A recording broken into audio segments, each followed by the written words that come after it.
ചർച്ചയിലേക്ക് തിരിച്ചെത്തുകയാണ്. ശ്രീ മായിൻ ഹാജി കൂടി നമ്മളോടൊപ്പം ചേർന്നിരിക്കുന്നു. ശ്രീ മായിൻ ഹാജി, കോൺഗ്രസിന്റെ വലിയ ചർച്ചയിൽ ഇങ്ങനെ തുടരുകയാണ്.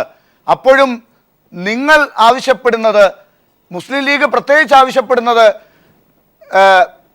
ആദ്യം ഞങ്ങളുടെയൊക്കെ കാര്യങ്ങൾ തീരുമാനിച്ചിട്ടാകട്ടെ കോൺഗ്രസിന്റെ കാര്യങ്ങൾ. ഈ തർക്കം അവിടെ ഉണ്ടാക്കുന്ന പരിക്ക് UDF-ന് മൊത്തത്തിൽ ഉണ്ടാകുന്ന പരിക്കാണ്. അതിൻ്റെ താക്കീതിനോടൊപ്പം നിങ്ങളുമായി നടത്തേണ്ട സീറ്റ് ചർച്ചകൾ പോലും പൂർത്തിയാക്കാതിരിക്കുക എന്ന് പറയുന്നത് ഇതൊരു ആത്മാർത്ഥമായ ചർച്ച ആയി നിങ്ങൾ കാണുന്നുണ്ടോ?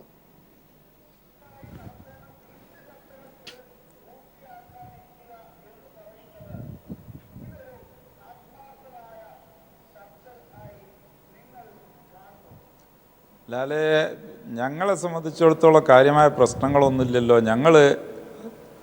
ഞങ്ങൾക്ക് അനുവദിച്ച സീറ്റുകൾ അത് വ്യക്തമാക്കി. ഞങ്ങൾ അതിൽ ഒരു സീറ്റ് മാറ്റിവെച്ച് ബാക്കി സീറ്റുകളുടെ സ്ഥാനാർത്ഥികളെ പ്രഖ്യാപിച്ചു. അവർ പ്രവർത്തനം തുടങ്ങി. ബാക്കിയുള്ള ഒരു സീറ്റിൻ്റെ കാര്യത്തിൽ മിക്കവാറും ഏതാനും മണിക്കൂറുകൾക്കകം തന്നെ അതിൻ്റെ കാര്യങ്ങളെ സംബന്ധിച്ച് എന്നാണ് ഞാൻ കരുതുന്നത്.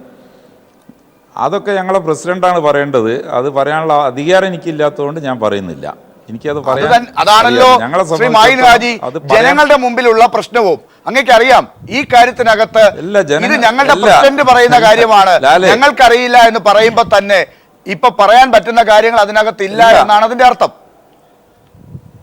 അല്ലല്ല, ആ കാര്യത്തിൽ ഒരു സീറ്റിന്റെ കാര്യത്തിൽ ഞങ്ങളും കോൺഗ്രസും തമ്മിൽ ഒരു തർക്കവുമില്ല. അത് പറയാനുള്ള അവകാശം എനിക്കുണ്ട്. ആ കാര്യത്തിൽ ഓൾമോസ്റ്റ് തീരുമാനമായിട്ടുണ്ട്.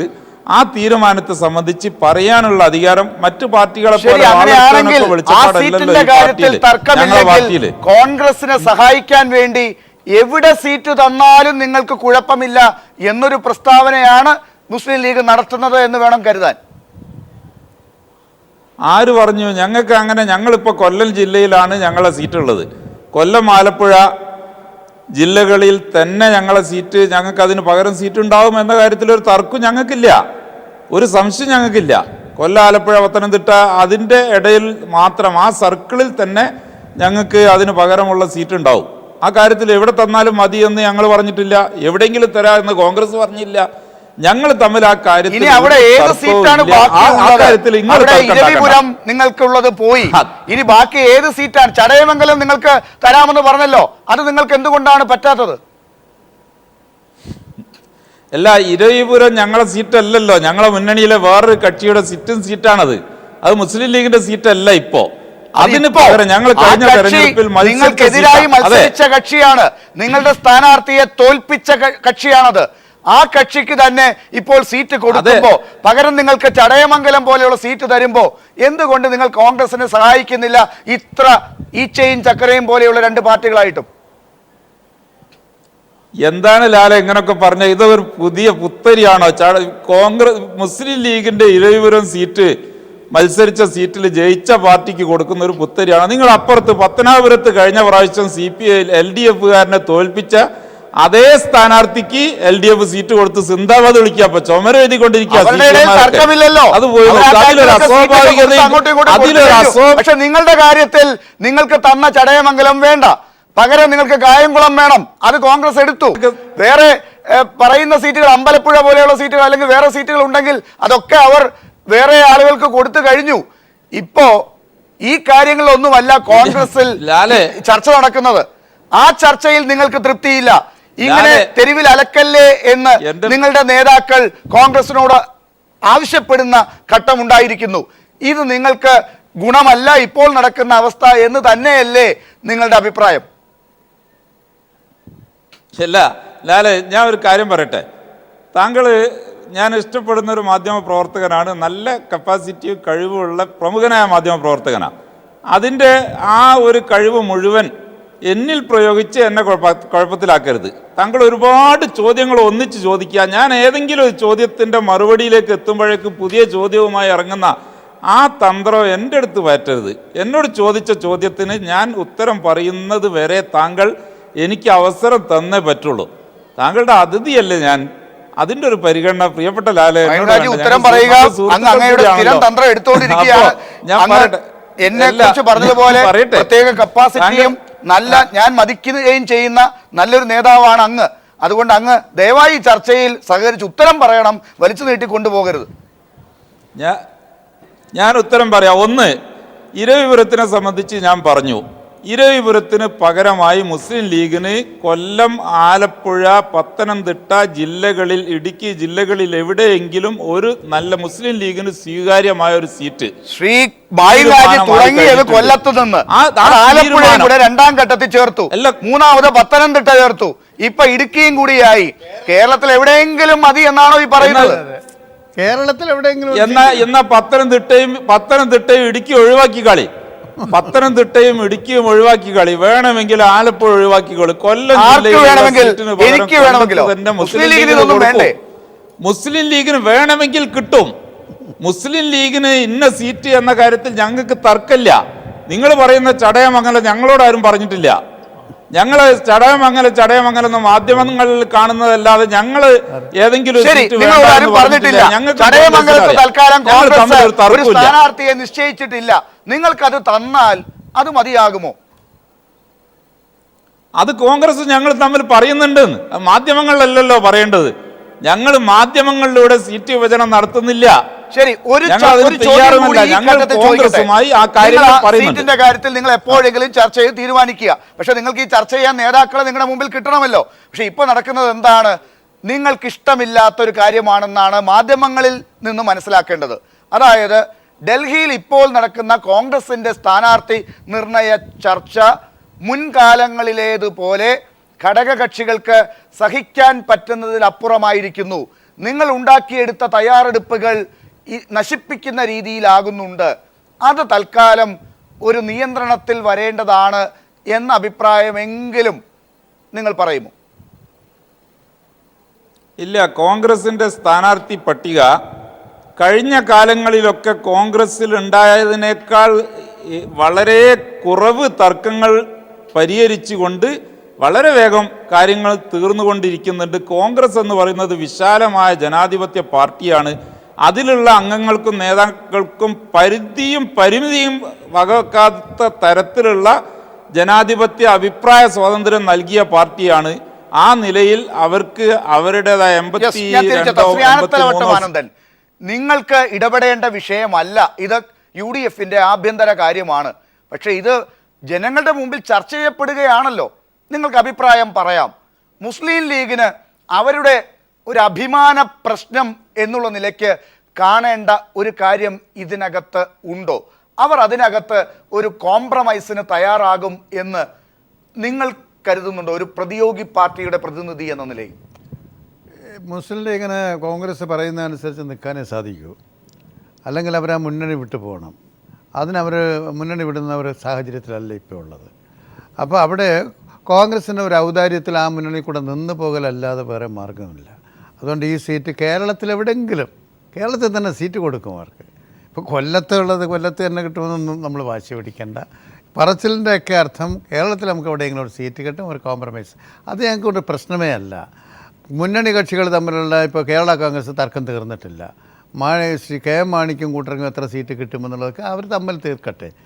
ഇവിടെ മുഖ്യമായ വിഷയം പ്രധാന കക്ഷിയായ കോൺഗ്രസ്, അതാണല്ലോ മുന്നണി ലീഡർഷിപ്പ്. അവർക്ക് തമ്മിൽ അവരുടെ കക്ഷികൾക്കുള്ള പാർട്ടികളുടെ അകത്ത് തന്നെ സീറ്റ് കൊടുത്ത് പ്രശ്നം പരിഹരിക്കാൻ കഴിയാത്തതാണ് ഇന്നിപ്പോൾ ഉയർന്നു വന്നിരിക്കുന്ന പ്രശ്നം. അത് വേറെ ഏതെങ്കിലും ഒരു കാര്യത്തിൻ്റെ അടിസ്ഥാനത്തിലല്ല, ഭരണം നടത്തിയപ്പോൾ നടത്തിയ അഴിമതിയുടെ കാര്യത്തിലാണ് തർക്കം നിൽക്കുന്നത്. അല്ലാതെ വേറെ ഏതെങ്കിലും ഒരു സ്ഥാനാർത്ഥി അപ്പുറം മാറ്റി നിർത്തണം, A ഗ്രൂപ്പോ I ഗ്രൂപ്പോ അങ്ങനെയുള്ള ഗ്രൂപ്പും അല്ല. വിഷയം അഴിമതിയാണ്. ആ അഴിമതിയുടെ കാര്യത്തിൽ അഴിമതിക്ക് വിധേയരായവരെ, കളങ്കിതരായവരെ മാറ്റി നിർത്തണമെന്ന് രാഹുൽ ഗാന്ധി വന്ന് പറഞ്ഞതിനെ യാഥാർത്ഥ്യമാക്കാനുള്ള ശ്രമം സുധീരൻ നടക്കുന്നു. ആ സുധീരൻ്റെ താല്പര്യങ്ങളെ, നീക്കങ്ങളെ മുഴുവൻ കടത്തിവെട്ടാൻ ശ്രീ ഉമ്മൻചാണ്ടി നല്ല ടീമിനെ ഉണ്ടാക്കി ശ്രമിക്കുന്നുണ്ട്. അതാണ് ഇവിടുത്തെ പ്രധാനപ്പെട്ട വിഷയം. ഇവിടെ നേരത്തെ കോൺഗ്രസിൻ്റെ സ്നേഹിതൻ പറഞ്ഞു പോയല്ലോ, ഈ നിങ്ങളൊരു സർവേ ഫലം റിപ്പോർട്ട് ചെയ്തപ്പോൾ പറഞ്ഞു നല്ല ബലാബലത്തിലാണ് നിൽക്കുന്നത് എന്ന് പറഞ്ഞപ്പോൾ നെക്ക് ടു നെക്ക് ഫൈറ്റാണ് ഇവിടെ എന്ന് യെച്ചൂരി വന്ന് പറഞ്ഞിട്ട് പോയത്. അങ്ങനെയൊന്നും പറഞ്ഞിട്ടേ ഇല്ല. യെച്ചൂരി പറഞ്ഞത് ജീവൻ മരണ പോരാട്ടമാണ് എന്ന് പറഞ്ഞാൽ ഈ കേരളത്തിൽ ഈ അഴിമതി നിറഞ്ഞ ഭരണം വീണ്ടും അധികാരത്തിൽ വരികയോ BJPയുടെ സ്വാധീനം ഉണ്ടാക്കുകയോ ചെയ്താൽ അത് ഇന്ത്യൻ ദേശീയ രാഷ്ട്രീയത്തിൽ ഇന്ത്യൻ ജനത പൊറുക്കുന്നതല്ല. അതുകൊണ്ട് ഒരു ജീവൻ മരണ സമരമാണ് വർഗീയ ഫാസിസത്തിനെതിരായി, അഴിമതിക്കെതിരായി നിങ്ങൾ നടത്തുന്ന സമരം. അതാണ് യെച്ചൂരി പറഞ്ഞത്. അല്ല നെക്ട് ഫൈറ്റ് എന്നൊന്നും പറഞ്ഞു. ശ്രീ KL മോഹനവർമ്മ ഈ മായിൻ ഹാജി പറഞ്ഞതിനെ അദ്ദേഹത്തിന്റെ പരിമിതിക്കകത്ത് നിന്നുകൊണ്ടാണ് അദ്ദേഹം പല കാര്യങ്ങളും പറഞ്ഞത്. കോൺഗ്രസിനൊപ്പം നിൽക്കുന്നുണ്ട്, ഇങ്ങനെയൊക്കെ ആണെങ്കിലും അതൊക്കെ ഞങ്ങൾ തമ്മിൽ നല്ല പൊരുത്തത്തിലാണ് കാര്യങ്ങളെന്നൊക്കെ പറഞ്ഞുകൊണ്ട് അദ്ദേഹം പോകുന്നുണ്ട്. അത് അദ്ദേഹത്തിൻ്റെ സ്ഥിരം ശൈലിയാണ്. മുസ്ലിം ലീഗ് അങ്ങനെ തന്നെയാണ് ചെയ്യുക. പക്ഷേ കോൺഗ്രസ് ഈ മുന്നണിക്ക് നേതൃത്വം കൊടുക്കുന്ന ഒരു പാർട്ടിയാണ്. ഈ പറഞ്ഞ തയ്യാറെടുപ്പുകൾ നമ്മൾ നേരത്തെ ചർച്ച ചെയ്ത് പോയപ്പോൾ പറഞ്ഞൊരു കാര്യം കൂടിയുണ്ട്. തയ്യാറെടുപ്പുകൾ നടത്താതെ ചർച്ചകൾ നടത്തി അവരുടെ നേതാക്കളുടെ താല്പര്യങ്ങൾ മാത്രം നടപ്പിലാക്കിക്കൊണ്ട് മുന്നോട്ട് പോകാൻ ശ്രമിക്കുന്നതിൻ്റെ ഫലമായി ഉണ്ടാകുന്ന തർക്കം, ഇത് ഘടകകക്ഷികൾക്ക് പോലും പരുക്കുണ്ടാക്കുന്നതല്ലേ? വരുന്ന ദിവസങ്ങളിൽ അവർ ഈ രീതിയിൽ തന്നെ നിശബ്ദമായി ഇതൊക്കെ നോക്കി നിൽക്കും, UDFന് ഇത് ഭാവിയിൽ ഗുണം ചെയ്യും എന്ന് അങ്ങ് കാണുന്നുണ്ടോ?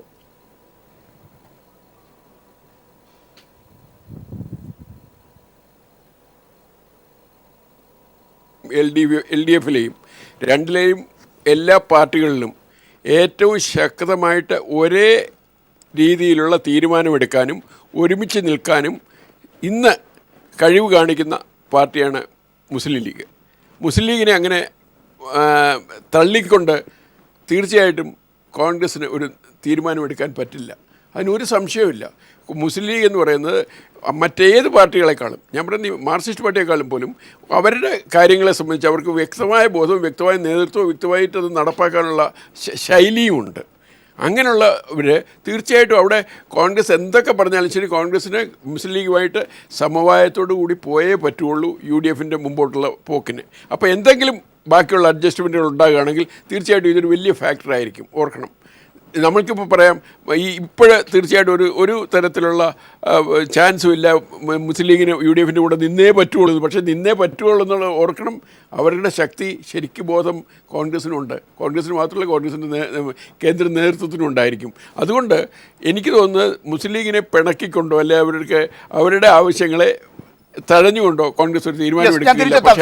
അജിത് കുമാർ കൂടി ചർച്ചയിലേക്ക് ചേർന്നിട്ടുണ്ട്. ശ്രീ അജിത് കുമാർ, ഇപ്പോൾ ശ്രീ KL മോഹനവർമ്മ പറഞ്ഞതുപോലെ മുസ്ലിം ലീഗിനെ പിണക്കാൻ പറ്റില്ല, കോൺഗ്രസിനകത്ത് തന്നെ പ്രശ്നങ്ങൾ പാടില്ല, ഇതൊക്കെയാണ് വേണ്ടത്. പക്ഷേ കോൺഗ്രസിനകത്ത് തന്നെ പ്രശ്നങ്ങൾ ഇതാ എവിടെയാണ് നിൽക്കുന്നത് എന്നുള്ളത് അങ്ങ് ഇതാ മനസ്സിലാക്കുന്നുണ്ട്. മാധ്യമങ്ങളെല്ലാം അത് ലൈവായി റിപ്പോർട്ട് ചെയ്തുകൊണ്ടിരിക്കുകയാണ്. മുസ്ലിം ലീഗ് ഉൾപ്പെടെയുള്ള കക്ഷികളെ ഇങ്ങനെ കൂടെ നിർത്തുന്നത് എങ്ങനെ എന്നുള്ള കാര്യത്തെക്കുറിച്ച് പോലും അവർക്ക് ഗൗരവമായ ഒരു ചിന്തയുണ്ടോ? ഘടകകക്ഷികളുടെ സീറ്റിൽ പോലും സ്ഥാനാർത്ഥികളെ നിശ്ചയിച്ചാണ് മുന്നോട്ട് പോകുന്നത്. അരൂരിൽ RSPക്ക് കൊടുത്തെടുത്ത് അവിടെ കോൺഗ്രസിൻ്റെ സ്ഥാനാർത്ഥിയുടെ പേരുകൾ നമ്മൾ വായിച്ചു കാണുന്നുണ്ട്. എവിടേക്കാണ് ഈ UDF കോൺഗ്രസ് ചർച്ചകൾ ഈ ഘട്ടത്തിൽ? UDFനകത്ത് ഒരു പൊട്ടിത്തെറിയൊന്നും ഉണ്ടാകില്ല, കോൺഗ്രസിനകത്തും പൊട്ടിത്തെറി ഉണ്ടാവില്ല. കോൺഗ്രസിനകത്ത് ഇപ്പോൾ നടക്കുന്നത് ഭരണ തുടർച്ചയ്ക്ക് വേണ്ടിയുള്ള ശ്രമത്തിനിടയിൽ അതെങ്ങനെ വേണമെന്നുള്ള 3-4 കൂട്ടരുടെ വീക്ഷണങ്ങളാണ്. ഒന്ന്, ഭരണ തുടർച്ച വേണമെന്നുണ്ടെങ്കിൽ മന്ത്രിമാരെ മൊത്തം മത്സരിക്കണം, കുറ്റാരോപിതരെ കൂടെ മത്സരിപ്പിക്കണം എന്ന് ഉമ്മൻചാണ്ടി പറയുന്നു. മത്സരിക്കാൻ പറ്റില്ല, അവരെ മാറ്റി നിർത്തിക്കൊണ്ട് വേണം മത്സരിപ്പിക്കണം എന്ന് VM സുധീരൻ പറയുന്നു. ഇതിനിടയ്ക്ക് ഒരു I ഗ്രൂപ്പ് അവരുടേതായ ഇത് രണ്ടിടയ്ക്ക് സമവായത്തിൻ്റെ ഇരു ഗ്രൂപ്പുകളുടെയും ഉമ്മൻചാണ്ടിയുടെയും VM സുധീരൻ്റെയും സ്വീകാര്യത ഏറ്റുവാങ്ങുന്നതിനുള്ള ശ്രമം I ഗ്രൂപ്പ് നടക്കുന്നു. സ്വന്തമായൊരു സർവേ ഫലം വെച്ച് ഹൈക്കമാൻഡ് നിൽക്കുന്നു. ഇതിനിടയിൽ എല്ലാവരുടെയും ലക്ഷ്യ ഭരണ തുടർച്ചയാണ്. അതുകൊണ്ട് മാത്രമല്ല, ഹൈക്കമാൻഡ് ദുർബലമാണ്. കാരണം ഏതെങ്കിലും ഒരു ഗ്രൂപ്പിനെ വെട്ടി തകർത്തിക്കൊണ്ട് ഒരു ഇലക്ഷനിലേക്ക് പോകാൻ അവർക്ക് ധൈര്യമില്ല. എന്നാൽ ഇവിടെയുള്ള 3 ഗ്രൂപ്പുകളും അല്ലെങ്കിൽ VM സുധീരൻ, ഉമ്മൻചാണ്ടി, രമേശ് ചെന്നിത്തല ആ വിഭാഗങ്ങളും ഹൈക്കമാൻഡിനെ തള്ളി പണ്ട് K കരുണാകരൻ ചെയ്തതുപോലെ ഒരു വിട്ടെറിഞ്ഞു പോകാനുള്ള ബലം അവർക്കുമില്ല. അതുകൊണ്ട് അന്തിമ തീരുമാനം വരുന്നതോടെ പ്രശ്നങ്ങൾക്ക് പരിഹാരമുണ്ടാകാനാണ് സാധ്യത. ഈ ഭരണ തുടർച്ചയ്ക്കുള്ള 3 പേരുടെയും 3 മാർഗങ്ങളാണ് ഇതിൽ വ്യക്തമാകുന്നത്. യെസ്, ഞാൻ തിരിച്ചെത്താൻ നമുക്ക് പെട്ടെന്നൊരു ഇടവേളയിലേക്ക് കൂടി പോകേണ്ടതുണ്ട്. ഇടവേളയ്ക്ക് ശേഷം അവസാന ഘട്ട ചർച്ചയിലേക്കാണ് തിരിച്ചെത്തുന്നത്. ഈ കാര്യത്തിൽ അന്തിമ വിജയം ഏത് ഗ്രൂപ്പിൻ്റെതാകും? അത് UDFന് ഗുണം ചെയ്യുന്നതാകുമോ? ചർച്ചയ്ക്ക് തിരിച്ചെത്താം. ശ്രീ മായിൻ ഹാജി, ഇപ്പൊ നടക്കുന്ന ചർച്ചകൾ നിങ്ങൾ എത്രയൊക്കെ പറഞ്ഞാലും ഈ LDFന്റെ ഒപ്പം എത്താൻ നിങ്ങളെ പാകത്തിലാക്കുന്നതല്ല ഈ കോൺഗ്രസിന്റെ ഡൽഹിയിൽ നടക്കുന്ന ചർച്ചകൾ, ഇതൊക്കെ നിങ്ങൾക്ക് ഈ മാധ്യമങ്ങളെല്ലാം കൂടി കൂടിച്ചേർന്നുണ്ടാക്കുന്ന ഒരു വലിയ ഒരു ഗൂഢമായ പദ്ധതിയാണെന്നും പറഞ്ഞു കളയാൻ സാധിക്കില്ല. എല്ലാ മാധ്യമങ്ങളും ഇത് ചൂണ്ടിക്കാട്ടുന്നതാണ്. ഇതിൽ പോസിറ്റീവായ റോൾ മുൻഘട്ടങ്ങളിൽ കോൺഗ്രസിനെ ശരിയാക്കാനും നന്നാക്കാനും UDF-നെ നേർവഴിക്ക് നയിക്കാനും എടുത്ത പാർട്ടിയാണ് മുസ്ലിം ലീഗ്. ഇവിടെ നിങ്ങളിങ്ങനെ നിശബ്ദമായിരുന്നാൽ എങ്ങനെയാണ്? നിങ്ങളുടെ ആദർശം ഏതു വഴിക്കാണ്? VM സുധീരൻ എടുത്തിരിക്കുന്ന അഴിമതിക്കെതിരായ പോരാട്ടത്തിലാണോ, അതോ തൻ്റെ കൂടെ ഉള്ളവരെ പുറത്താക്കില്ല എന്ന് പറയുന്ന മുഖ്യമന്ത്രിയുടെ കൂടെയാണോ, അതോ മറ്റൊരു നിലപാട് നിങ്ങൾക്കുണ്ടോ? അല്ല, താങ്കളിപ്പോൾ 4 ചോദ്യങ്ങൾ ചോദിച്ചിട്ടുണ്ട്. 4നും മറുപടി പറയാനുള്ള അവസരം വേണം. അതിൻ്റെ ഇടയിൽ താങ്കൾ ഇടപെട്ടാൽ പിന്നെ എന്നോട് 3 മിനിറ്റേ ആകെ ഉള്ളൂ. പറഞ്ഞുതരാം. ഇതിൽ ഒന്ന്, താങ്കൾ ഞങ്ങൾ കോൺഗ്രസിനെ നന്നാക്കാൻ കോൺഗ്രസിന് എന്തെങ്കിലും ഒരു കേടുണ്ട് എന്ന് വിശ്വസിക്കുന്നവരല്ല ഞങ്ങൾ. കോൺഗ്രസ് വളരെ നല്ല പാർട്ടിയാണ് എന്ന് തന്നെയാണ് ഞങ്ങൾ വിശ്വസിക്കുന്നത്. പിന്നെ കോൺഗ്രസിൻ്റെ വ്യക്തികളോടൊപ്പം ഞങ്ങളില്ല, കോൺഗ്രസ് പാർട്ടിയോടൊപ്പമാണ്. സുധീരനും ഉമ്മൻചാണ്ടിയും ചെന്നിത്തലയും കേരളത്തിൽ നിന്ന് പോയി അവിടെ AK ആൻ്റണി ഉണ്ട്, രാഹുൽ ഗാന്ധി ഉണ്ട്, മുഗൾ വാസ്നിക്കുണ്ട്, സോണിയാജി ഉണ്ട്. ഇവരെല്ലാവരും കൂടി എടുക്കുന്ന തീരുമാനം മുന്നണിക്ക് ബാധകമാണ്, ഞങ്ങൾക്കും അത് ബാധക. അത് ഏതാനും മണിക്കൂറുകൾക്കകം തന്നെ ഉണ്ടാകും എന്ന കാര്യം ഉറപ്പ്. ഇവിടെ എത്ര മണിക്കൂറായി കാത്തിരിക്കുന്നു? ഈ മണിക്കൂറുകൾ നിങ്ങൾക്കുണ്ടാക്കുന്ന ചീത്തപ്പേരാണ് ഞാൻ ചോദിച്ചത്. അവിടെ നിങ്ങൾക്കൊരു പുരോഗമനപരമായ നിലപാട് മുൻകാലങ്ങളിലേതുപോലെ എടുക്കാനുള്ള ശക്തിയില്ലായ്മയാണോ, അതോ നിങ്ങൾ അതിനെക്കുറിച്ച് ശ്രദ്ധിക്കുന്നേ ഇല്ല എന്നാണോ? അല്ല, ഞാൻ 4 ചോദ്യം താങ്കൾ നേരത്തെ ചോദിച്ചതിൽ 2 ഞാൻ മറുപടി പറഞ്ഞിട്ടുള്ളൂ. അത് കഴിയട്ടെ. എന്നിട്ട് ഇതിപ്പോൾ 5ാമത് താങ്കൾ 6 ചോദ്യമായി. ഇപ്പോൾ 2 ചോദ്യം കൂടി ചോദിച്ചു. മറ്റേ 2 ആദ്യത്തെ പറയട്ടെ. ഒന്ന്, LDF-ന് ഒപ്പം എത്താൻ ഞങ്ങൾക്ക് പ്രയാസമാണ് എന്ന് താങ്കൾ പറഞ്ഞ് താങ്കളുടെ ഡ്യൂട്ടി നിർവഹിച്ചതാണ്. ഞങ്ങളൊപ്പം എത്താൻ ഈ തെരഞ്ഞെടുപ്പിൽ LDF വേർക്കും. ഞങ്ങൾ LDF-നേക്കാൾ വളരെ മുമ്പിലാണ്. ജനക്ഷേമകരമായ പ്രവർത്തനങ്ങൾ 5 കൊല്ലം കാഴ്ചവെച്ച് അഭിമാനകരമായ ഒരു റിസൾട്ടുമായി ജനങ്ങളുടെ മുമ്പിലേക്ക് പോകുന്ന ഞങ്ങളൊപ്പം എത്താൻ LDF ഈ തെരഞ്ഞെടുപ്പ് കഴിഞ്ഞാലും എത്തുകയില്ല. പറയാൻ നമ്മുടെ മുമ്പിൽ തെളിവുകൾ വേണമല്ലോ ശ്രീ മായിൻ ഹാജി. ഈ നടക്കുന്ന ചർച്ചകൾ നിങ്ങൾ കണ്ടില്ല എന്നതുകൊണ്ട് നിങ്ങൾ എന്ത് ക്രെഡിബിലിറ്റി ഉണ്ട് എന്നാണ് UDF-നെ കുറിച്ച് പറയുന്നത്? നിങ്ങളുടെ പാർട്ടി നിശബ്ദമായി നിന്നുകൊണ്ട് ഈ ചക്കളത്തി പോരാട്ടത്തെ അനുവദിച്ചു കൊടുക്കുമ്പോൾ നിങ്ങൾക്കൊന്നും ചെയ്യാനില്ല എന്ന് എന്തുകൊണ്ടാണ് നിങ്ങൾ ഇങ്ങനെ ആർത്തു പറയുന്നത്? ഇല്ല, ഞാൻ പറഞ്ഞു കഴിഞ്ഞില്ല. 3 മറുപടി പറഞ്ഞിട്ടുള്ളൂ. പിന്നെ 4ാമത്തതിന്, കഴിഞ്ഞ കാലങ്ങളിലൊക്കെ കോൺഗ്രസ് ഈ ചർച്ച 6 ദിവസമല്ല 16-ലധികം ദിവസം എടുത്തിട്ടാണ് തീർക്കാറുള്ളത്. ഇത്തവണ ഇതുവരെ ഇന്നുകൂടി കൂടിയാൽ 6 ദിവസമേ ആവുള്ളൂ. ഈ 6 ദിവസം കൊണ്ട് പ്രശ്നം തീരുമെന്ന് ഞങ്ങൾക്ക് ഉറപ്പുണ്ട്. ഞങ്ങൾ ഇടപെടേണ്ട ഒരു കാര്യവുമില്ല. ഇത് കഴിഞ്ഞ പ്രാവശ്യമൊക്കെ ഉള്ളതിനേക്കാൾ ഏറെ വേഗത്തിൽ അതിൻ്റെ 1/3 സമയത്തിനകം തീർക്കാൻ മാത്രം കെൽപ്പുള്ള നേതൃത്വം ഇന്ത്യൻ നാഷണൽ കോൺഗ്രസിനുണ്ട്. അത് ഞങ്ങൾ ഉറച്ചു വിശ്വസിക്കുന്നു. ഞങ്ങൾ ആ ഉറപ്പിൽ ഞങ്ങൾ ആ മുന്നണിയിലെ ഘടകകക്ഷി എന്നുള്ള നിലയിൽ തുടരുകയാണ്. പിന്നെ ഞങ്ങളെ ക്രെഡിബിലിറ്റിയെ സംബന്ധിച്ച്, ഞങ്ങളെ ക്രെഡിബിലിറ്റിയിലാലെ കഴിഞ്ഞ 5 കൊല്ലമായി ഞങ്ങൾ ഭരിക്കുന്നു. ഈ 5 കൊല്ലത്തിനിടയിൽ ഒരു ജനകീയ പ്രശ്നം ഉന്നയിച്ചുകൊണ്ട് ഞങ്ങളുടെ ഒപ്പത്തിനൊപ്പമുള്ള പ്രതിപക്ഷമാണുള്ളത്. ഒരു ജനകീയ പ്രശ്നം അസംബ്ലിയിലോ പുറത്തോ ഉന്നയിച്ച് ഒരു സമരം നടത്താൻ സാധിക്കാത്ത പ്രതിപക്ഷം എങ്ങനെ ആയിരിക്കണം എന്നുള്ളത് അടുത്ത തവണ നിങ്ങൾക്ക് കാണിച്ചു കൊടുക്കാൻ വേണ്ടിയാണോ നിങ്ങൾ ഇപ്പോൾ പൊരുതുന്നത്? അല്ല, അടുത്ത തവണ ഞങ്ങൾ കാണിച്ചു കൊടുക്കുക. ഞങ്ങൾ പ്രതിപക്ഷമല്ല, ഞങ്ങൾ ഭരിക്കാനാ പോകുന്നത്. ഞങ്ങൾ കേരളത്തിന്റെ അടുത്ത സമീപകാലത്തെ ചരിത്രം തിരുത്തി ഒരു തുടർ ഭരണത്തിനാണ് ഞങ്ങൾ പോകുന്നത്. കേരളീയ സമൂഹം എന്നാണ് ഇപ്പോൾ നമുക്ക് കിട്ടുന്ന സൂചന. പുനലൂരായാലും മതിയല്ലോ അല്ലേ? ഞാൻ നേരത്തെ പറഞ്ഞല്ലോ, കൊല്ലം ജില്ലയിലോ പരിസരത്ത് എവിടെയെങ്കിലുമോ ഞങ്ങൾക്ക് സീറ്റ് ഉണ്ടാവും മുന്നണിയിൽ. ഞങ്ങൾക്ക് കൊടുക്കൽ വാങ്ങലല്ല, ഞങ്ങൾ വീതിക്കലാണ്. ഞങ്ങൾ എന്താ LDF ആണോ? ഞങ്ങൾ UDF അല്ലേ? ഞങ്ങൾ വീതിക്കുകയാണ്, സീറ്റ് വിഭജിക്കുകയായിരുന്നു. വലിയ വ്യത്യാസമൊന്നുമില്ലല്ലോ. ഞങ്ങളെ പാർട്ടിയെ സംബന്ധിച്ച് നിങ്ങളെക്കാളേറെ ഞങ്ങൾക്കല്ലേ അറിയാം. ഞങ്ങളെ പാർട്ടിക്ക് ഏതാണ് ഗുണമെന്ന് തീരുമാനിക്കാനുള്ള അവകാശമെങ്കിലും ഞങ്ങൾക്ക് വിട്ടുതരില്ലാലേ. അത് നിങ്ങൾ എടുക്കല്ലേ. ഞങ്ങൾ വേറെ ഏതെങ്കിലും പാർട്ടി ഓഫീസ് പോയിട്ട് ഞങ്ങൾക്ക് ഏതാ നല്ലത് എന്ന് ചോദിക്കാൻ മാത്രം അത്തരത്തിലുള്ള LDF-ന്റെ കൂടെയുള്ള ഏതെങ്കിലും സാധു കക്ഷികളാണോ ഞങ്ങൾ? അതിൽപ്പെട്ട കക്ഷികളാണ്. ആനന്ദനോട് LDF വരും, എല്ലാം ശരിയാകും എന്നാണോ ശ്രീ ആനത്തലവട്ടം? അല്ല, എൻ്റെ സ്നേഹിതൻ മായൻകുട്ടി ഹാജി പറഞ്ഞു, ജനക്ഷേമകരമായ ഒരുപാട് കാര്യങ്ങൾ ചെയ്തതുകൊണ്ട് തിരിച്ചു വരും തുടർ ഭരണമെന്നാണ്. 1, 2 എന്ന് അക്കമിട്ട് പറഞ്ഞാൽ നമ്മുടെ റബ്ബർ കൃഷിക്കാർക്ക് ഒരുപാട് ക്ഷേമം കൈവരിച്ചിട്ടുണ്ട്. 250 രൂപ ഉണ്ടായിരുന്നത് 90 രൂപയാക്കി കുറച്ച് അവരുടെ കഞ്ഞുകൂടി മുട്ടിച്ചിട്ടുണ്ട്. നാളികേര കൃഷിക്കാരൻ അവൻ്റെ കട്ട പുകയാണ്. തെങ്ങ് മുറിച്ചു മാറ്റലല്ലാതെ ജീവിക്കാൻ നിവൃത്തിയില്ല. നെൽകൃഷിക്കാരൻ ശ്രീ മായൻ ഹാജി അങ്ങ് എത്ര ഇടപെട്ടാലും ഇതൊക്കെ നിങ്ങൾക്ക് എതിർക്കാനും പറയാനും സമയമില്ല. കാരണം നിങ്ങളുടെ ചർച്ചകൾ വേറെ വഴിക്ക് പോവുകയാണ്. എടുത്ത വിളവുകൾ നിലം കൊയ്തത് മുഴുവൻ നെല്ലെടുത്തതിന്റെ കാശ് കൊടുത്തിട്ടില്ല. നിലത്തിന്റെ കരയിൽ കിടക്കുകയാണ്. അത് എടുത്തിട്ട് പോണില്ല. മഴ പെയ്യുമോ എന്ന് പ്രാർത്ഥിച്ച് കഴിയുകയാണ് കൃഷിക്കാരൻ. അതാണ് നെൽകൃഷിക്കാരൻ്റെ സ്ഥിതി.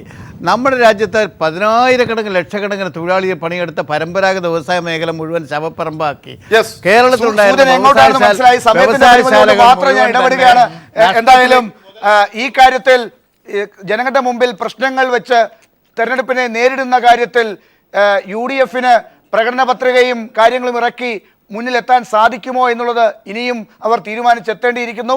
LDF ഇതിൽ ആശ്വാസം കാണുകയാണ് ഇപ്പോഴത്തെ സംഭവ വികാസങ്ങളിൽ. വളരെ നന്ദി ചർച്ചയിൽ പങ്കെടുത്തതിന് Shri Anathalavattom Anandan, Shri Mayin Haji, Shri BRM Shafeer, Shri SR Sakthidharan, Shri R Ajith Kumar, Shri KL Mohanavarma.